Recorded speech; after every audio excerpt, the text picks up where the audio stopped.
Kim, can I leave now? Can you please tell me where you cut my children's hair? I gave authority. I gave my kids a haircut. You had no authority. Did you come? Do you have my kids behind us? Did you consult with me? Kim, let me peel off.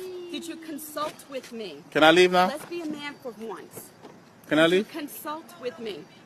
Ma, can you get the police? Because, yeah, he's taking my photo because he won't tell me exactly what happened. He has no right to do that. I asked you a simple question. So your mom gonna get the police? I don't know. I'm asking you a question. Where did you do this? Earl, they don't Kim, you are really making the kids nervous. Earl, I know my own children ever since. Okay? Ever since what? I know my children. Ever since what? Since you abandoned them. I abandoned know them? okay? Oh, I thought I left you. No, I'm recording it too, just to make sure that we're even, Steven, okay? Yeah, I don't care about that. No problem. Oh, don't scratch the car. Oh, no, scratch the car. Go ahead. Do whatever you want to do. Come on, let me hold the train. No, that's their train. I got the train until... Okay, hold on. No, you hold on to that train. Don't let him take that away from you. Nope. Don't let him put the train on the car, please, Then Kim. you need to tell me exactly what happened. Oh, see, you got the boys crying. Well, you took his train. Don't scratch the car. I didn't take it. Don't scratch the car. Answer the question. Get daddy a kiss. Get daddy a kiss. Answer the question. Look. Can I pick him up, Kim? Put him down. Can I pick the kid You're up? over the time. Let me pick the You're kid. over the time. So I can't pick the kids up? Let go. Would you tell me what you did? So I can't pick the kids up? Can you tell me what you did? They got a haircut, Kim. Where? Where, Earl? You put a shaver to their head. How dare you do that? You finished?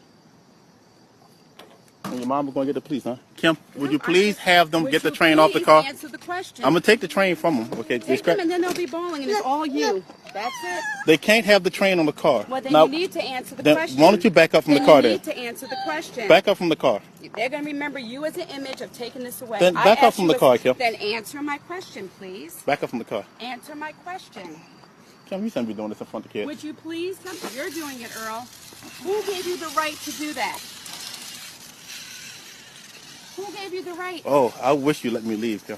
Who gave you the right? You were over an hour and a half late. Go ahead, get your turn, sweetie. Who gave you the right to shave their head? What? Don't I pay child support? And don't they my kids too? Child support has nothing to do. You are non-custodial with visitation. You have no rights whatsoever to do anything like this without... I couldn't do it. I couldn't do it. I just couldn't imagine ever having a child with a woman that's like this. And I understand. I get it. I am your biggest supporter, fellas.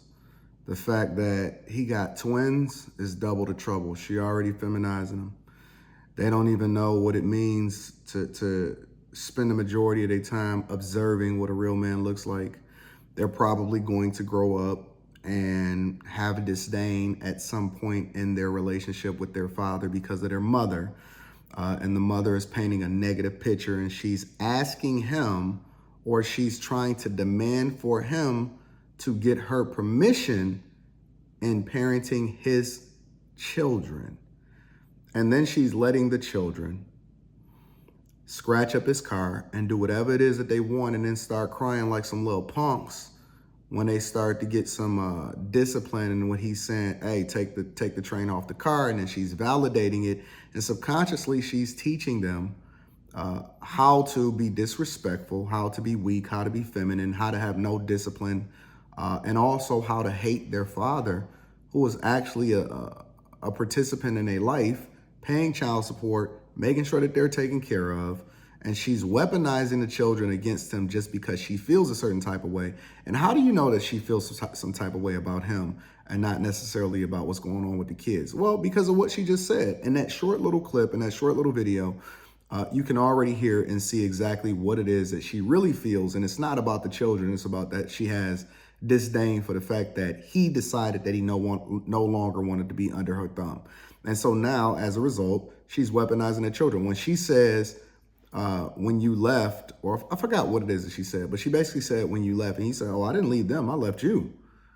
I was no longer willing to deal with your unruliness, your craziness, you being out of control, you moving a certain type of way. And so you are the one, you are the culprit that is going to be largely responsible for the fact that these kids are now being weaponized against me and that they're not being raised correctly. And this is heartbreaking.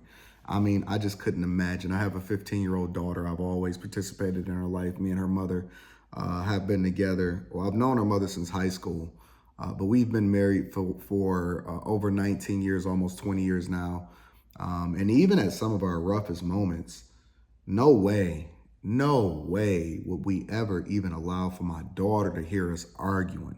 Like, we don't argue at all at this point in our lives. We are way beyond that. Life is good. Actually, it's funny because I'm up here getting ready to finish up on some work for my corporate position because I won't have access to, the being able to log in, in Tokyo specifically.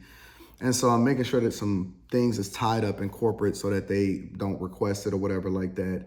And we're on our way over to Tokyo as a family, and we don't argue at all. We just enjoy the best of each other. And I just couldn't even imagine, because earlier in our relationship, it was just some boundaries that I set and some requirements, thankfully, that I've never had to have an issue with a problem. And it's just that, hey, I don't ever want to ever involve our children if we was to ever get into a argument or anything like that. So I'm not even sure. I'm sure, kids are smart. They eventually hear that y'all had a disagreement or something like that. And, she's big and all of that, but she's known nothing but love and understanding exactly what a man is supposed to be. And the way that I live my life is a reflection of what I want my daughter to marry. And it's just so unfortunate because most of these children,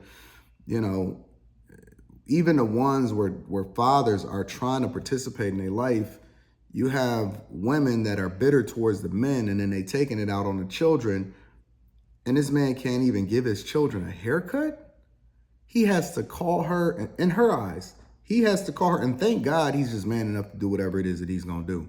He got to call her and get permission as to whether or not he can give his children a haircut. This is wild. It is absolutely out of control, and things have not changed since the 2010s, since the 2000s, since the 90s, since the 80s. And family court laws is largely an archaic institution that then is built off of and profits from dysfunction and incentivizing women to continue to do this type of bullshit.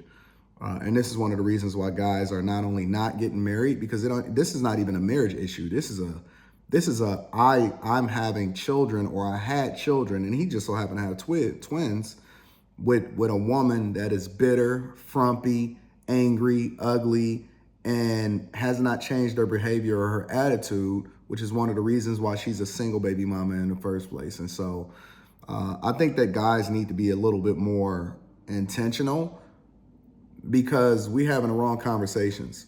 The conversations isn't whether or not you should even get married. The conversation is whether or not you should even be having children with these women.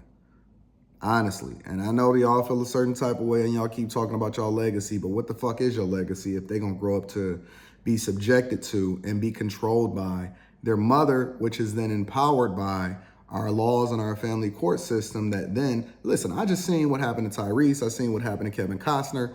I mean, that chick is getting back basically over $3 million a year and naming it in the form of child support because he had a prenuptial agreement that they still abided by, but they leverage family court laws in order to still be able to fleece him, and then he still got to deal with an unruly woman like this. And it's unfortunate. Listen, make sure y'all tap into the Patreon. Link is in the description as well as pinned to the top of the chat. Let me know what y'all think. I think that this is something that I think that a lot of people already were familiar with, but it's just always mind-blowing to see it happening in real time.